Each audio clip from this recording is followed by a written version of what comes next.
You know that advice everyone throws around when life feels messy? Just declutter. Get rid of things. Clear your space and your mind will follow. But for some people, that advice doesn't feel calming. It feels stressful, sometimes even threatening.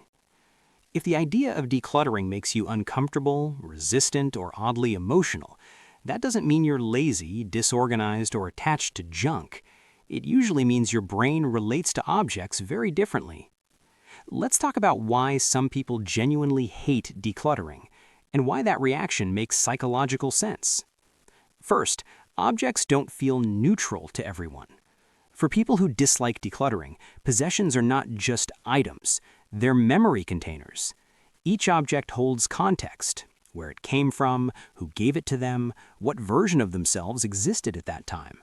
Letting go of an item doesn't feel like tidying, it feels like erasing a chapter. Psychologists call this autobiographical anchoring. Objects help stabilize identity over time. When life has changed a lot, moves, losses, transitions, physical items become proof that the past was real. Decluttering threatens that continuity. So when someone says, "You don't need this anymore," what the brain hears is, "That part of you doesn't matter."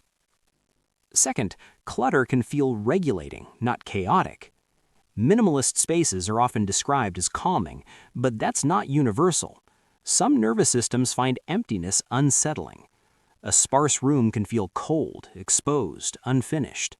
A full room can feel warm, lived in, protective.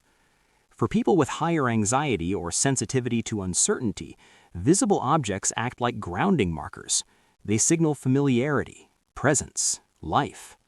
Removing them creates too much open space, both physically and emotionally. This is why decluttering can spike anxiety instead of reducing it. The nervous system interprets loss of familiar cues as instability, not relief. Third, decision fatigue plays a big role. Decluttering requires constant judgment calls: keep or toss, useful or useless, sentimental or replaceable. Multiply that by hundreds of items, and it becomes mentally exhausting. People who already carry high cognitive load, stress, caregiving, complex work, emotional labor, often resist decluttering because it demands energy they don't have. It's not avoidance, it's conservation. When life already asks you to make 1,000 decisions a day, adding more feels unbearable. Fourth, there's fear of future regret. People who hate decluttering often think long-term. What if I need this later? What if I can't replace it? What if I regret throwing this away? This isn't irrational. It's linked to loss-averse thinking. The brain weighs potential loss more heavily than potential gain. Getting rid of something feels permanent. Keeping it feels safe. Especially for people who've experienced financial instability, scarcity, or sudden loss, holding on to objects becomes a form of insurance, not clutter, security. Fifth, identity protection matters. Decluttering isn't just about space, it's about deciding who you are now versus who you were, and that's emotionally risky. That stack of notebooks, a creative version of you that hasn't had time yet.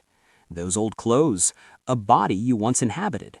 That unused equipment, a dream you paused, not abandoned. People who hate decluttering often feel that throwing things away is the same as giving up on potential. They don't want to close doors, even symbolic ones. And finally, there's resistance to moral pressure. Decluttering culture often frames minimalism as superior, cleaner, calmer, more evolved. For some people, that framing feels judgmental. It implies their way of living is wrong, chaotic, or unhealthy. So resistance isn't about stuff, it's about autonomy. They don't want someone else deciding what enough looks like for them. Here's the important part. Hating decluttering doesn't mean someone is disorganized, unhealthy, or stuck. It often means they value continuity, security, memory, and emotional safety more than visual simplicity. And that's not a flaw. It's a different psychological priority. The real issue isn't clutter versus minimalism. It's whether your environment supports your nervous system. Some people feel lighter with less. Others feel safer with more. The mistake is assuming one is universal. If decluttering stresses you out, Maybe your mind isn't asking for emptiness. Maybe it's asking for reassurance, stability, or time. And that's worth listening to. So next time someone says, just get rid of it, remember your space doesn't need to look calm to feel calm. It just needs to make sense to you. Tell me, does decluttering relax you or drain you?